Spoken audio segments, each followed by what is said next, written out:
Welcome back to SN passion. చిన్నపిల్లలు ఎంతో ఇష్టంగా తినే అద్దిరిపోయే టేస్ట్తో ఎగ్ సేమియా ఎలా చేయాలో చూద్దాం రండి. 10 నిమిషాలలో రెడీ అవుతుందండి. చూసారా ఎలా అతుక్కోకుండా సేమియా పొడి పొడిలాడుతూ వస్తుంది.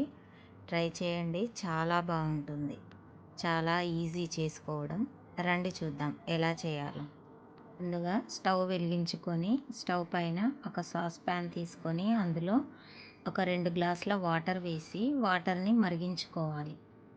వాటర్ ఇలా మరుగుతున్నప్పుడు ఒక చిన్న కప్పు సేమియాని అందులో వేసుకొని కలుపుకోవాలి. ఇలా అంతా ఒకసారి మిక్స్ చేసుకున్నాక అందులో ఒక 2-3 డ్రాప్స్ ఆయిల్ వేసుకొని ఒకసారి కలుపుకోవాలి. ఆయిల్ వేసుకోవడం వల్ల సేమియా అంటుకోకుండా పొడిగా వస్తుంది. ఇలా 2 నిమిషాలు మూత పెట్టి ఉడికించాక ఒకసారి మొత్తం కలుపుకొని సేమియా ఉడికిందా లేదా అనేది చెక్ చేసుకోవాలి.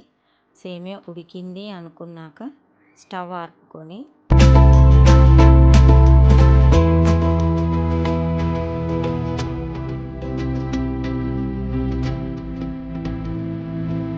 ఇలా ఒక బౌల్లో వాటర్ అంతా స్ట్రెయిన్ చేసుకొని పక్కన పెట్టుకోవాలి.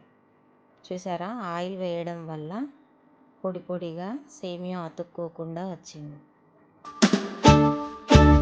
ఇప్పుడు స్టవ్ వెలిగించుకొని ఒక ప్యాన్ పెట్టుకొని ప్యాన్లో కొద్దిగా ఆయిల్ వేసి ఆయిల్ మొత్తము ప్యాన్కి ఇలా స్ప్రెడ్ చేసుకొని ఇందులో ఎగ్స్ని ఇలా పగలగొట్టి వేసుకోవాలి. నేను 3 ఎగ్స్ తీసుకుంటున్నా. మీరు సేమియా తీసుకున్న దాన్ని బట్టి ఎగ్స్ వేసుకోండి. నేను ఒక చిన్న కప్పు సేమియాకి 3 ఎగ్స్ తీసుకుంటున్నా. ఇలా ఎగ్స్ మొత్తం వేసి వీటిని మెల్లిగా ఇలా కదుపుతూ ఫ్రై చేసుకోవాలి.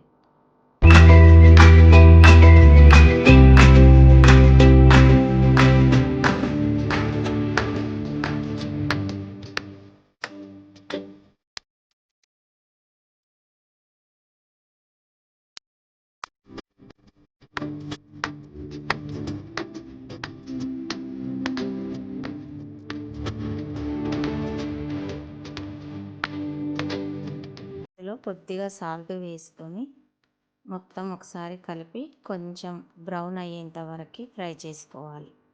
ఇలా ఫ్రై చేసుకున్న ఎగ్స్ని పక్కన పెట్టుకొని స్టవ్ పైన మరొక కడాయి తీసుకొని అందులో కొద్దిగా ఆయిల్ వేసుకొని ఆయిల్ హీట్ అయ్యాక మనం ముందుగా తరిగి పెట్టుకున్న ఆనియన్స్ని వేసుకొని అందులో సన్నగా కట్ చేసి పెట్టుకున్న క్యారెట్, కొద్దిగా అల్లం వెల్లుల్లి పేస్ట్ వేసుకొని ఒకసారి అంతా బాగా కలుపుకోవాలి. ఇందులో మనం ముందుగా సన్నగా కట్ చేసి పెట్టుకున్న బీన్స్ని కూడా యాడ్ చేసుకోవాలి.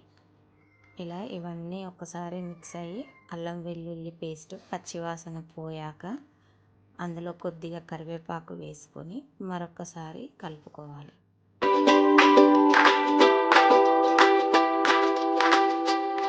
ఇలా అంతా బాగా మిక్స్ అయ్యాక మనం ముందుగా ఉడికించి పక్కన పెట్టుకున్న సేమియాని ఇందులో వేసి మొత్తం ఒకసారి బాగా కలుపుకోవాలి.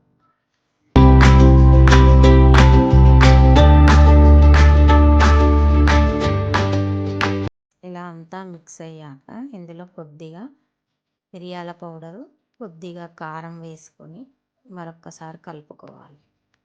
కారం మనము తినగలిగే టేస్ట్ని బట్టి వేసుకోవాలండి. ఇలా మిక్స్ చేసుకున్న దాంట్లో మనం ముందుగా ఫ్రై చేసి పెట్టుకున్న ఎగ్ పీసెస్ని వేసుకొని మొత్తం ఇంకొకసారి బాగా కలియబెట్టుకోవాలి. కొద్దిగా సాల్ట్ వేసుకొని మరొకసారి కలుపుకోవాలి.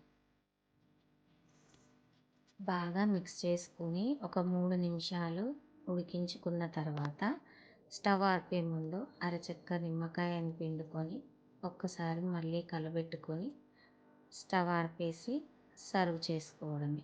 వేడి వేడిగా ఎగ్ సేమియా రెడీ అవుతుందండి. చూసారా, చూడ్డానికి ఎంత టెంప్టింగ్గా ఉందో, టేస్ట్ కూడా చాలా బాగుంటుంది. పిల్లలకి ఒకసారి ఇలా చేసి పెట్టండి, చాలా ఇష్టంగా తింటారు. వేడి వేడిగా 10 నిమిషాలలో రెడీ అయిపోతుంది. ట్రై చేయండి. నా వీడియో కనుక మీకు నచ్చితే నా ఛానల్ని సబ్స్క్రైబ్ చేసుకొని వీడియోని లైక్ చేసి కామెంట్ చేయండి. SN passion.